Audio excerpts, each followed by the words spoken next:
Bonsoir à tous, merci de nous rejoindre pour le 19h. Voici les titres de l'actualité. Contamination au coronavirus, le bilan grimpe à 61. Un deuxième cas de guérison est enregistré et la vigilance ne baisse pas. Le pays est toujours au stade 1 dans la lutte contre le Covid-19. Une lutte sans faille également contre les fake news qui pullulent sur la toile et qui ne sont malheureusement pas sans impact sur le moral général de la population. La DGSN se mobilise et met en place une cellule de veille pour traquer les auteurs de ces posts. Et parmi les sujets vulnérables, les femmes enceintes qui redoublent de vigilance pour se protéger et protéger leur future progéniture. Nous verrons comment dans cette édition.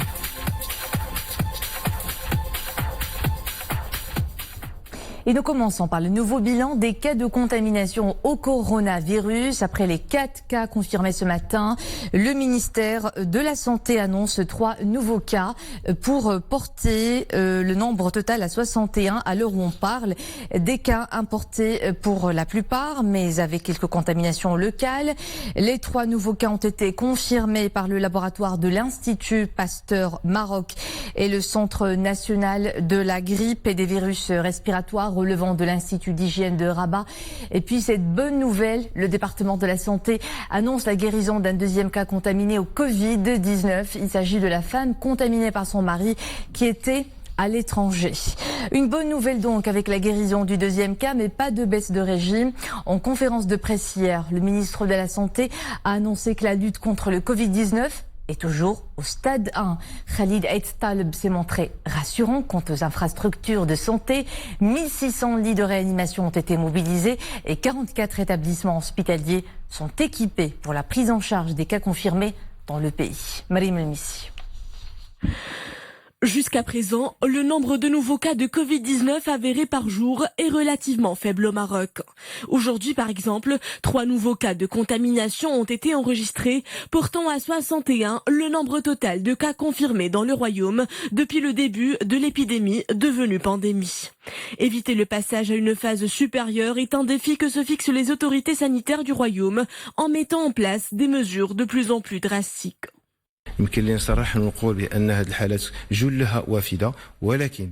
La plupart des cas sont importés. Seulement voilà, l'apparition de cas locaux de contamination, certes isolés, exige de nous tous une plus grande mobilisation et solidarité afin d'endiguer la propagation du virus.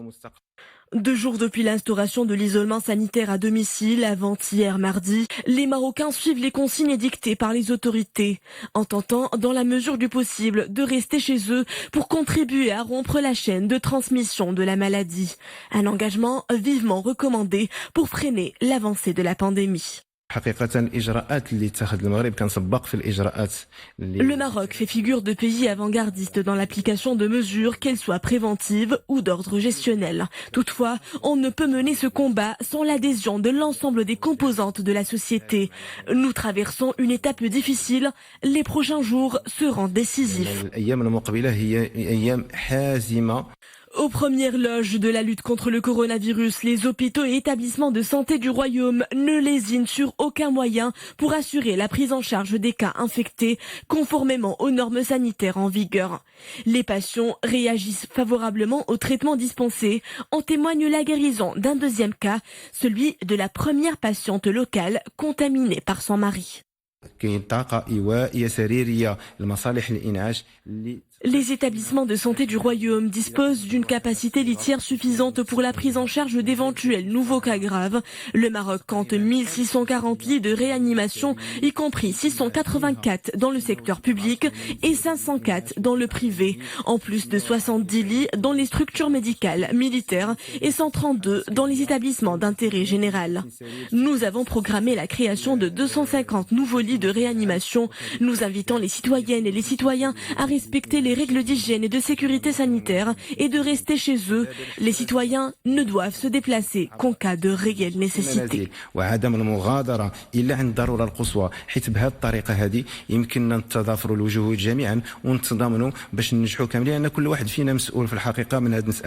Ceux désireux d'obtenir des renseignements sur le nouveau coronavirus pourront contacter le numéro d'aide médicale urgente Allo SAMU 141 ou encore le service Allo Yaqada 080 100 47 47. Des outils qui viennent s'ajouter au nouveau portail www.covidmaroc.ma dédié aux informations sur la maladie. La situation sanitaire que le Maroc traverse, comme de nombreux pays à travers le globe, alimente un élan de solidarité et de générosité déclenché par la création, sous haute instruction royale, du Fonds spécial pour la gestion de la pandémie du coronavirus Covid-19.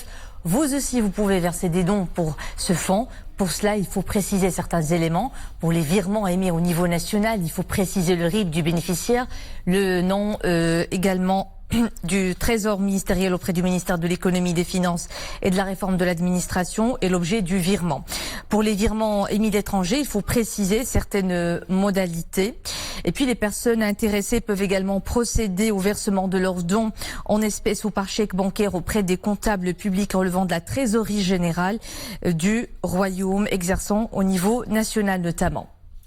Depuis sa création, il y a tout juste quelques jours, le fonds spécial dédié à la gestion de la pandémie du Covid-19 bénéficie d'un fort élan de solidarité de la part des institutions publiques, semi-publiques et privées et de hauts responsables de départements publics, ministériels et d'institutions constitutionnelles.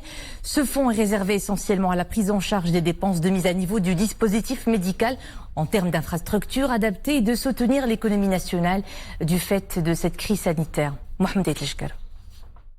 Le fonds spécial dédié à la gestion de la pandémie du coronavirus Covid-19, mis en place sur hautes instructions de Sa Majesté le roi Mohammed VI, a atteint à la mi-journée près de 22 milliards de dirhams. Sur instruction du souverain, le fonds Hassan II y a contribué à hauteur d'1 milliard de dirhams.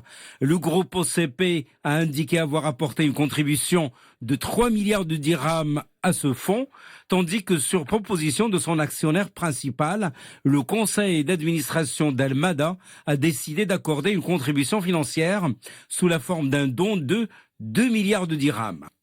Bank of Africa a pour sa part contribué au fonds à hauteur d'1 milliard de dirhams, 1 milliard de dirhams également de la part du groupe Banque Centrale Populaire et 1 milliard de dirhams également de la part de la CDG. 1 milliard de dirhams de la part d'Africa, filiale du groupe Aqua, un autre milliard de dirhams, dont de l'Agence nationale de la conservation foncière, du cadastre et de la cartographie. L'Association des régions du Maroc a pour sa part annoncé avoir consacré 1,5 milliard de dirhams au service de cette cause, tandis que le groupe Mamda MCMA a annoncé une contribution de 500 millions de dirhams à ce fonds. Tangemed, 300 millions de dirhams. Marsa Maroc, également 300 millions de dirhams. Crédit Agricole, 200 millions de dirhams. L'ONDA, 200 millions de dirhams. CIH Bank, 150 millions de dirhams. La société de distribution des hydrocarbures Pétrole du Maroc, Petrom, 100 millions de dirhams. La compagnie sucrière marocaine Cosumar, elle a fait don du même montant, à savoir 100 millions de dirhams, tout en assurant que durant cette période difficile, elle accompagnera ses partenaires agricoles tout au long de la campagne sucrière. La Marocaine des Jeux et des Sports, MDJS, 100 millions de dirhams. Les membres du gouvernement ont, quant à eux, fait don d'1 mois de salaire au profit de ce fonds spécial, alors que les membres des 2 chambres du Parlement ont annoncé avoir contribué avec leurs allocations d'1 mois. Les forces armées royales contribuent avec une participation directe de 100 millions de dirhams et les officiers supérieurs des forces armées royales, généraux et colonels-majors de toutes les composantes, terre, air, mer et gendarmerie royale, contribuent par le don d'1 mois de salaire. Les autres catégories du personnel des forces armées royales participeront à titre volontaire. Au ministère des Habous et des Affaires islamiques, le secrétaire général contribue avec 1 mois de salaire. Les directeurs centraux et les délégués régionaux aux affaires islamiques, le directeur de la Fondation Mohammed VI pour la promotion des œuvres sociales des préposés religieux et le directeur de la Fondation Mohammed VI pour l'édition du Saint-Coran feront don de la moitié de leur salaire. Au niveau de la Cour constitutionnelle, le président, les membres et le secrétaire général ont décidé de mettre leurs allocations d'1 mois au profit du fonds spécial dédié à la gestion du coronavirus. L'Office national des hydrocarbures et des mines, l'ONHYM, contribue par 10 millions de dirhams au fonds spécial pour la gestion de la pandémie. Le directeur général et le secrétaire général de l'ONHYM feront don d'un mois de salaire, le mois de mars courant. Le reste du personnel de l'Office contribuera par un montant volontaire sur le salaire du mois d'avril prochain. L'ensemble des dirigeants de l'audiovisuel public ont annoncé leur décision de contribuer au fonds spécial de lutte contre le coronavirus, mis en place sur hautes instructions de Sa Majesté le Roi Mohammed VI pour lutter contre cette pandémie. Même élan de solidarité nationale à la Société nationale de radiodiffusion et de télévision et à la Soria 2M. L'ensemble des dirigeants, présidents, directeurs généraux, directeurs généraux et directeurs de l'audiovisuel de la SNRT et de Soria 2M ont décidé de contribuer. Au niveau de l'institution du médiateur du Royaume, le président, le secrétaire général contribuent à hauteur d'un mois de salaire, 50% d'un mois de salaire pour les conseillers et l'intégralité des indemnités de responsabilité des responsables centraux, régionaux et des points de contact. Les personnes intéressées sont invitées à verser leurs dons au compte d'affectation spéciale par virement bancaire. Un compte ouvert sur les livres de Banque El Maghrib à Rabat au nom du trésorier ministériel auprès du ministère de l'économie, des finances et de la réforme de l'administration. Un fonds réservé essentiellement à la prise en charge des dépenses de mise à niveau du dispositif médical, mais il est également dédié au soutien de l'économie nationale. La situation sanitaire est naturellement au centre des travaux hebdomadaires du Conseil du gouvernement. Saadil Latmani a salué la mobilisation nationale sans précédent pour la lutte contre le Covid-19. À la tête de ces initiatives, la création d'un fonds spécial sous hautes instructions de Sa Majesté le Roi.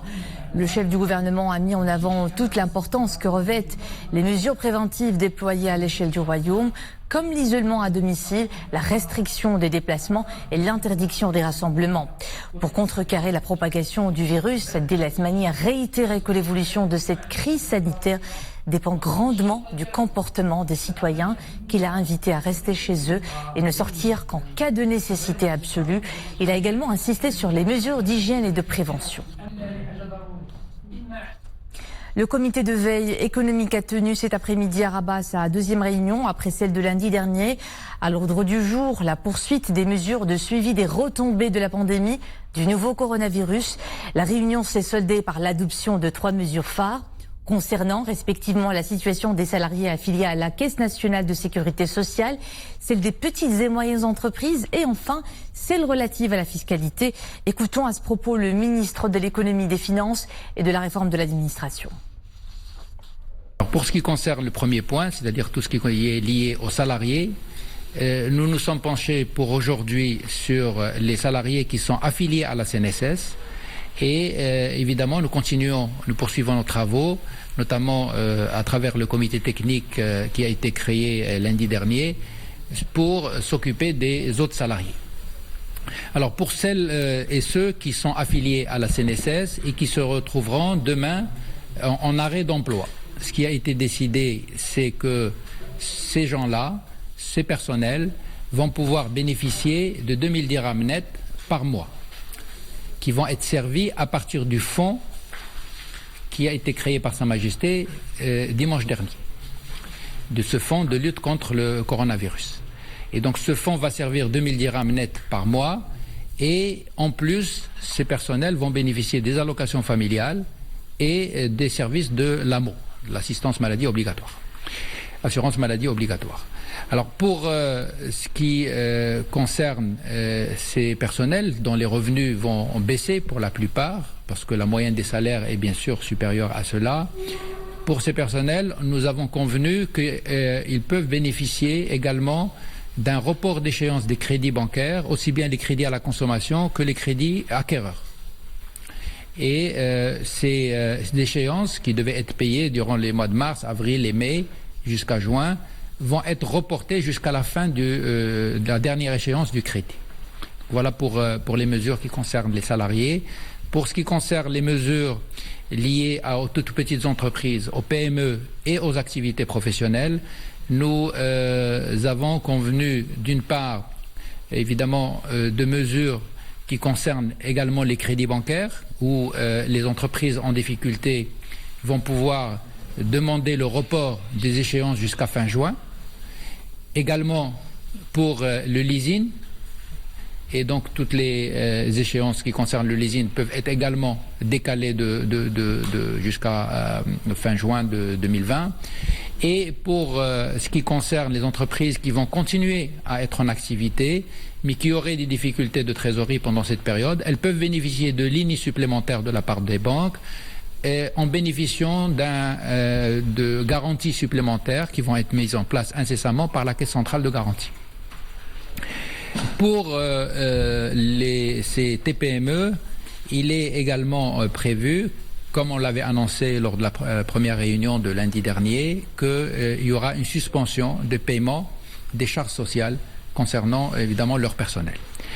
Alors enfin, pour ce qui concerne les mesures de fiscalité, la demande principale qui émanait des opérateurs économiques concernait le report de dépôt des déclarations qui est obligatoire pour le 31 mars. Et ce qui a été convenu, c'est que les entreprises d'une certaine taille, c'est-à-dire dont le chiffre d'affaires est supérieur à 20 millions de dirhams, doivent faire leur déclaration normalement, mais toutes celles dont le chiffre d'affaires est inférieur à 20 millions de dirhams, chiffre d'affaires annuel de l'année 2019, est inférieur à 20 millions de dirhams, ces entreprises-là peuvent, si elles le souhaitent, bénéficier d'un report de dépôt de ces déclarations jusqu'à fin juin. La situation sanitaire que nous traversons est malheureusement propice à beaucoup de fake news, à des informations mensongères complètement infondées qui pullulent sur les réseaux sociaux, des rumeurs qui impactent les internautes et influent sur leur comportement, qui frôlent bien souvent la psychose. Pour en parler, quoi de mieux qu'un psychologue? Dr Asma Eddael, psychiatre et psychothérapeute à la délégation de santé relevant de Moulay Archid et Sidi Atmen, nous rejoint en direct depuis Casablanca. Docteur, bonsoir, merci d'être avec nous. Alors, beaucoup d'entre nous tombent dans la psychose en suivant notamment ces fake news sur la toile. Comment cette situation impactait le moral général de la population? En effet, nous vivons actuellement une crise sanitaire mondiale très grave qui a vraiment généré une grosse panique dans tous les pays auprès des populations et qui malheureusement a été encore plus aggravée par l'agressivité des fake news et des messages que nous recevons, le flot de messages que nous recevons continuellement et qui sont tout aussi traumatisants, tout aussi catastrophiques et qui bien entendu vont avoir des répercussions très très graves sur le plan psychique et qui peuvent aller de la simple difficulté d'adaptation à cette situation particulièrement difficile à vivre et stressante, dangereuse, jusqu'à la décompensation chez des patients qui sont déjà suivis pour un trouble psychiatrique particulier, anxieux ou dépressif. Donc on voit une décompensation auprès de ces patients ou carrément le développement d'un trouble psychiatrique, un trouble anxieux, une dépression qui peut se développer par la suite. Donc l'importance de l'information, nous avons besoin d'être informés, nous avons besoin d'être bien informés. Nous avons besoin de comprendre à quoi nous avons affaire, c'est quoi la situation stressante, comment on peut réagir et comment est-ce qu'on peut mieux comprendre pour mieux adapter nos stratégies d'adaptation à ces situations difficiles à vivre. Alors, donc panique et psychose sont alimentées. Je disais que cette psychose et la panique sont alimentées davantage par les fake news qui se propagent donc à une cadence effrénée. Restez avec nous, docteur, on y revient. Mais avant, je vous propose à vous et aux téléspectateurs de suivre ce reportage sur les efforts des autorités publiques pour lutter contre ces informations qui affectent une bonne partie d'internautes. Depuis hier, la DGSN a procédé à plusieurs arrestations d'auteurs qui propagent ces fake news. Elle a même créé une cellule de veille à cet effet. Nous le verrons dans ce reportage de Nesrina Oustar. À l'ère du numérique, les fake news prolifèrent malheureusement partout très rapidement et trouvent facilement lecteurs, auditeurs et followers. Les équipes de la DGSN sont fortement mobilisées pour combattre cette fabrique digitale mensongère qui nourrit la psychose et l'angoisse et désinforme l'opinion publique. Une cellule de veille surveille donc en permanence tout type de contenu sur le web et les passe tout de suite au crible.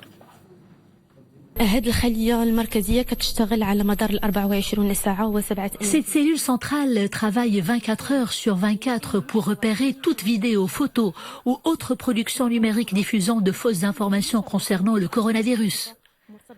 Nos cellules comptent des personnes hautement qualifiées et spécialisées pour la plupart dans la cybersécurité. Un travail de longue haleine est donc entrepris pour éradiquer ce fléau qui gagne de plus en plus de terrain. La cellule de veille de la DGSN travaille en étroite collaboration avec les autres départements de la direction. Elle leur remonte l'information pour une meilleure efficacité actionnelle. Après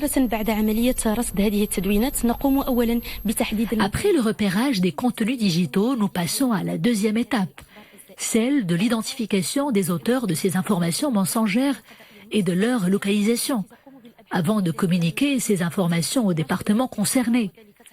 S'ensuit bien évidemment l'arrestation des présumés auteurs de ces cybercrimes sous la supervision du parquet compétent. On ne le dira jamais assez. En cette période propice à l'inquiétude, informez-vous directement auprès des sources fiables et tâchez de vérifier l'authenticité de toute information véhiculée par les réseaux sociaux. Je vous le disais, la DGSN prend avec beaucoup de sérieux les fake news et procède à l'arrestation de leurs auteurs. Hier, la Brigade nationale de la police judiciaire a arrêté à Fès une youtubeuse de 48 ans soupçonnée d'avoir publié des contenus mensongers via les systèmes informatiques qui refusaient d'exécuter des travaux ordonnés par l'autorité publique.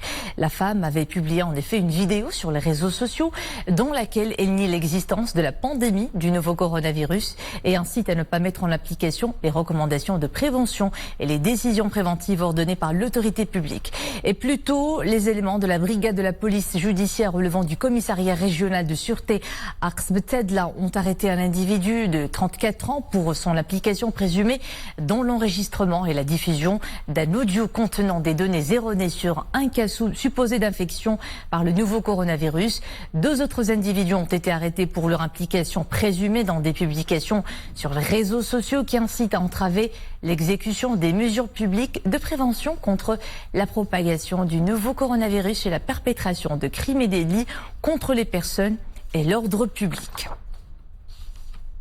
Les fausses informations sont un vrai poison. La lutte contre la pandémie numérique est déclarée. Quand le besoin d'infos presse, eh bien, il faut le chercher auprès des professionnels de la santé et auprès des sources officielles et s'éloigner de la sphère du fake qui, je le rappelle, impacte négativement le moral collectif. Amina Alam, Zakaria Mokimbillah. Depuis l'apparition du premier cas de contamination au coronavirus, un flot incessant d'informations est relayé par les réseaux sociaux. Entre nouvelles véridiques et fake news, les citoyens ont du mal à se situer. Motivés par la nécessité de suivre l'évolution de l'épidémie, ces utilisateurs consultent les réseaux sociaux à toute heure de la journée. Beaucoup de contenus comportent de fausses allégations qui impactent négativement le moral des citoyens. Les utilisateurs des réseaux sociaux doivent vérifier la véracité des informations et éviter de diffuser des fake news. Cela porte préjudice au bien-être des citoyens et contribue à créer de la confusion et de la panique. Les personnes âgées sont plus exposées au coronavirus car leur immunité est plus faible. Ceux qui produisent des fake news devraient arrêter ces agissements et se focaliser sur les informations données par les sources crédibles et les autorités compétentes. Face à cette situation, les autorités réagissent. Les auteurs de la fabrication et de la publication de fake news, de nature à porter atteinte à la sûreté et à la sécurité des citoyens, sont passibles de sanctions prévues par la loi. Dans le cas de publication de fausses informations sur le coronavirus, le ministère public saisit la police judiciaire pour l'ouverture d'une enquête à propos de ces informations diffusées sur les réseaux sociaux. Les auteurs de ces agissements sont entendus et poursuivis conformément aux dispositions prévues par la loi. Éviter les informations erronées devient une nécessité. Dans un communiqué, le ministère de l'Intérieur annonce que les mesures et les procédures proactives et préventives prises pour endiguer la propagation du nouveau coronavirus sont annoncées via les canaux officiels. Les autorités publiques donnent suffisamment d'informations précises et transparentes à propos de l'évolution de la situation au niveau national. Il faut plus de vigilance et faire confiance aux voies habilitées et aux bonnes sources d'informations pour éviter ce phénomène. Les fausses allégations diffusées sur les réseaux sociaux peuvent porter atteinte à l'ordre public et perturber les efforts de prévention des autorités. Des instructions fermes sont données au parquet près les tribunaux du Royaume pour engager des poursuites judiciaires à l'encontre de tous ceux qui véhiculent des fake news, de nature à semer la panique entre les citoyens et porter atteinte à l'ordre public. Nous retrouvons un présent depuis Casablanca, Dr Asma Dael. Docteur, nous venons de le suivre dans le reportage. Les fake news ont un impact apparent sur le moral général des populations. Est-ce que vous recevez en ce moment des cas de personnes ou de patients selon prise de la panique? Et puis, que recommandez-vous pour nous immuniser tous contre les fake news et les rumeurs qui circulent partout? Tout à fait. Justement, nous avons, d'ailleurs, je salue les efforts fournis dans ce sens parce que ça rentre justement dans l'accompagnement de la population pour la prévention justement des troubles. Parce que tous ces flots de messages erronés et traumatisants vont générer des pathologies, des troubles psychiques. Donc, d'abord, pour essayer un petit peu d'éviter la panique auprès des patients. Avant, je vais répondre d'abord à votre question. C'est-à-dire que oui, bien sûr, on voit des patients tous les jours qui sont affectés, qui sont des patients, d'anciens patients suivis qui étaient bien stabilisés et qui se voient un petit peu avec une angoisse qui va ressurgir, qui ont besoin encore une fois d'être accompagnés et d'être un petit peu, si vous voulez, accompagnés pour pouvoir être un peu plus stabilisé. Donc, pour essayer justement et aider un petit peu les patients, les personnes, la population en général à pouvoir faire face à cette situation très difficile à vivre, justement, l'information est très importante. Et donc, informer justement, parce qu'un manque d'information ou un flou d'information ou au contraire trop d'informations avec des informations aberrantes, traumatisantes et catastrophiques génère justement cette panique, cet effet de panique. Il faut quand même recommander à toutes les personnes qui vivent, que nous vivons tous en fait, de ne pas être submergés par le flot d'informations et de vidéos catastrophiques. Donc il faut quand même essayer de s'éloigner de tout ça, éviter de voir toutes les vidéos traumatisantes ou les informations, les rumeurs qui sont alarmistes. Donc pour pouvoir se protéger, il faut savoir qu'on peut être des fois dépassé par de l'angoisse, par de la colère, par des malaises. Il faut savoir en parler autour de nous, avec nos proches, exprimer un petit peu nos craintes, nos émotions. Il faut en parler pour pouvoir un petit peu dissiper ce malaise psychique qui est généré par cette situation d'épidémie. Bien entendu, il faut, quand est-ce qu'on peut aussi demander de l'aide et aller carrément vers un spécialiste aussi, quand on est un peu dépassé et que nous avons vraiment des difficultés à nous adapter, dans le sens où nous commençons à avoir des difficultés de concentration, une perturbation du sommeil, un problème de concentration, des crises de panique générées à la simple évocation de cette épidémie. Donc un changement dans les attitudes journalières. Il y a des personnes qui n'arrivent plus à assumer tout ce un fonctionnement normal va être complètement altéré. La personne n'arrive plus à assumer ses besoins de tous les jours. Et donc là, il va falloir quand même que les personnes soient un petit peu attentives. Docteur Asma Dael, psychothérapeute à la délégation de santé Moulay Sidi Etman à Casablanca. Merci beaucoup pour ces conseils. Merci d'avoir été avec nous. Une période critique qui enregistre donc un flot de rumeurs et de mensonges sur la toile, des posts qui sèment la panique en ce moment et qui requiert naturellement de s'éloigner de toute psychose et se protéger au maximum. Les autorités publiques traquent les auteurs de ces posts. L'heure est avant tout à la sensibilisation et à la mobilisation contre tout ce qui est de nature à alimenter les rumeurs. Le reportage à Casablanca et de Sarah Katir. La pandémie du virus Covid-19 fait circuler de nombreuses rumeurs sur les réseaux sociaux, de fausses informations, des vidéos et des fake news qui alimentent les craintes des citoyens. Dans les temps de crise, il y a propagation de fake news, comme je viens de dire, et surtout sur les réseaux sociaux. Les réseaux sociaux c'est un baril qu'on peut pas vérifier. Ce qu'on peut dire et ce qu'on peut conseiller, c'est se caler plutôt sur les informations officielles. Mais comment réduire ce phénomène et limiter ces fausses informations qui circulent sur le coronavirus et qui sont largement partagées sur Internet? Toute information n'est pas nécessairement vraie. Il faut vérifier la source de l'information et pour cela, le plus simple, c'est de voir le site qui a publié l'information et quel est le degré de crédibilité de ce site. Et l'idéal serait de se fier, bien évidemment, dans les circonstances actuelles, au site officiel parce que c'est eux qui émettent l'information vérifiée. Les autorités marocaines ont lancé un appel à la vigilance face à la multiplication de ces fausses informations concernant le Covid-19 et toutes les dispositions sont prises afin d'identifier les personnes impliquées dans ces mensonges. À présent, cette annonce du ministère de l'Intérieur quant à la suspension à compter d'aujourd'hui jusqu'à nouvel ordre du service de délivrance des passeports par l'ensemble des préfectures et provinces et de dépôt des nouvelles demandes d'obtention du passeport biométrique, sauf en cas d'urgence justifiée. Cette décision entre dans le cadre des mesures préventives prises pour faire face à la situation exceptionnelle relative au danger de propagation du coronavirus au niveau du territoire national, souligne le ministère dans un communiqué. Et les personnes vulnérables doivent redoubler d'efforts préventifs pour minimiser les risques de contamination par le coronavirus, notamment les enfants, les personnes âgées et les femmes enceintes. En cette période, les femmes enceintes s'inquiètent beaucoup pour leur santé et celle de leur future progéniture. Les médecins se veulent rassurants. Respecter les mesures d'hygiène nécessaires leur suffit pour éviter le pire. Nos équipes se sont rendues dans un cabinet de gynécologie obstétrique à Rabat. Imen Slawi, Mohamed Touanina, Nisrina Oustar. Très bien. Et on se frotte bien les mains. Aïcha vit le 9e mois de sa grossesse. Les derniers jours s'annoncent bien, sauf que voilà, depuis l'apparition du coronavirus, elle s'inquiète pour sa santé et celle de son bébé. Plusieurs questions taraudent son esprit. Dès les premières heures de la matinée, elle est venue chercher des réponses auprès de son gynécologue.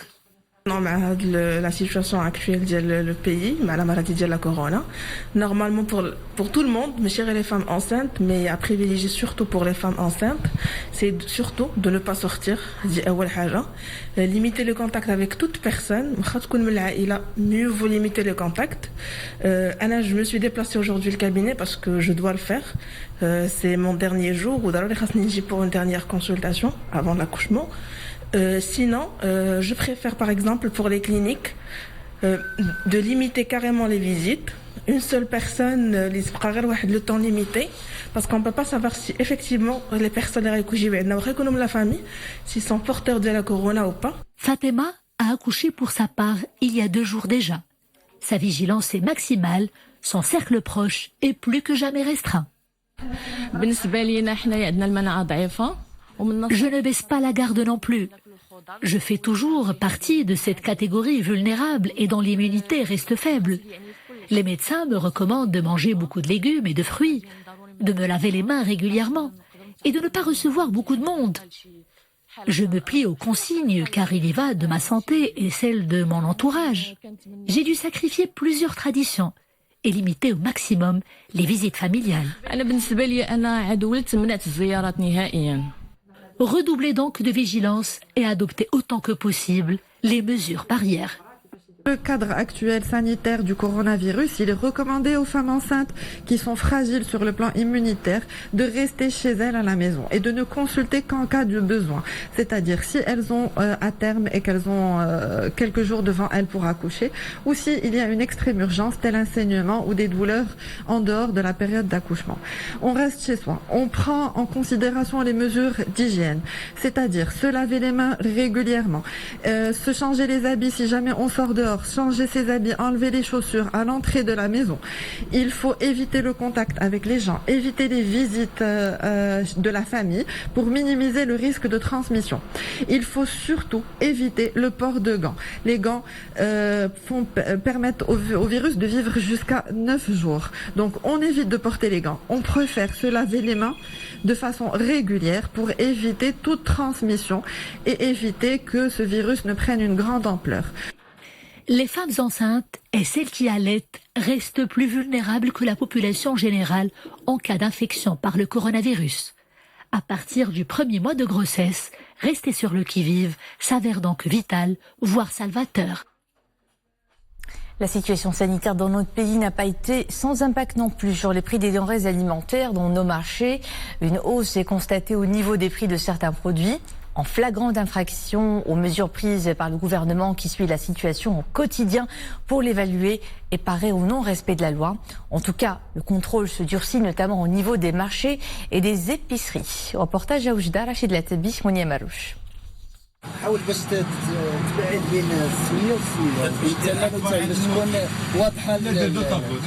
Dans ce magasin, l'heure est au contrôle et à la sensibilisation.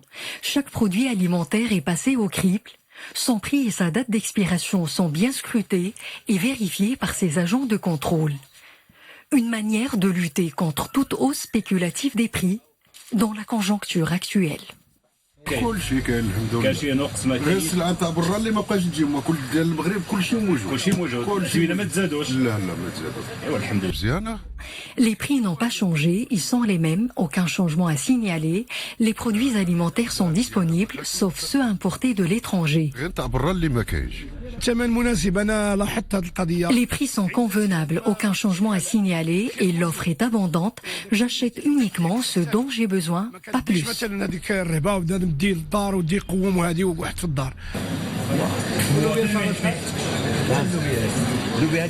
Ce marché de fruits et légumes ne fait pas l'exception. Ces différents étals sont soumis également au contrôle des prix. Pourtant, certains consommateurs ont constaté une légère hausse concernant quelques produits de consommation. Les prix des fruits et légumes ont augmenté. Par exemple, la pomme de terre coûtait auparavant 3 dirhams le kilo. Maintenant, il s'est élevé à 6 dirhams. Pareil pour les pommes qui sont passées de 10 dirhams à 13 dirhams le kilo. Nous organisons des tournées jour et nuit pour vérifier les tarifs, mais également pour s'assurer que l'offre est abondante dans les différents marchés et les points commerciaux. Jusqu'à maintenant, nous n'avons signalé aucune contravention dans ce cas au niveau de la préfecture Oujda Angued. Pour les consommateurs, il n'y a pas lieu de s'inquiéter, pas d'arrêt d'approvisionnement dans la chaîne alimentaire et l'offre couvre largement la demande. Voyons maintenant comment les cours à distance sont dispensés aux élèves qui ne fréquentent d'ailleurs pas leurs écoles depuis lundi dernier. Vous le savez, les cours sont suspendus jusqu'à nouvel ordre. Ils sont substitués par des cours virtuels que les élèves suivent à domicile pour assurer le bon déroulement de cette période de crise. Tout le corps pédagogique, les élèves et leurs parents sont appelés à s'adapter. Fenna Shakira Alawi, Abdelali Gnouni, Oumaima Rami. À crise exceptionnelle, mesure exceptionnelle. Ce professeur d'anglais se mobilise pour mener à bien sa noble mission. C'est dans ce studio, à la pointe de la technologie, qu'il donne désormais des cours. Ces cours, il les mettra en ligne à disposition de ses élèves.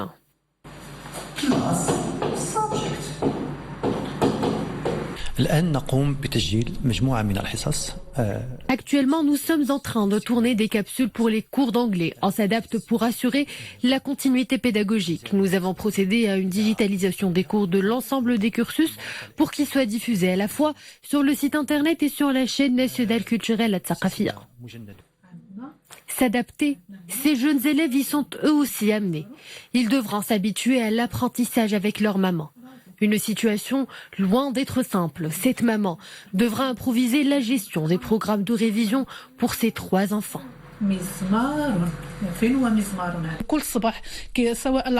J'ai 3 enfants et dans la conjoncture actuelle, j'essaie de préparer un programme pour la journée pour chacun d'entre eux. Chaque jour, on consacre 5 heures de la journée au cours, mais avant cela, je prépare un programme en tenant compte des différents messages que les professeurs nous envoient. Chaque jour, je me connecte pour voir les nouveaux cours que mes professeurs postent. Et si jamais je rencontre une quelconque difficulté, je sais que ma mère est là pour m'expliquer davantage. Depuis le 16 de ce mois, les cours des différents niveaux scolaires sont quotidiennement postés sur le portail Telmitis et sont diffusés sur la chaîne nationale At-Thaqafia. Une mesure exceptionnelle qui a pour but d'assurer la continuité pédagogique. On enchaîne cette fois-ci avec cette bonne nouvelle qui nous provient de Chine, épicentre de l'épidémie. Et oui, pour la première fois, le pays n'enregistre aucun cas d'origine locale depuis le début de l'épidémie en décembre dernier. Mais en Europe, c'est l'hécatombe. En Italie, 475 personnes sont décédées du Covid-19 en 24 heures. Le pays a dépassé la barre des 2900 morts. Et puis l'Espagne devient le deuxième pays le plus impacté dans le monde. La situation continue à s'aggraver également avec plus de 13 000 contaminations, 642 cas détectés au Portugal, 71 décès au Royaume-Uni et plus de 9 000 aux États-Unis.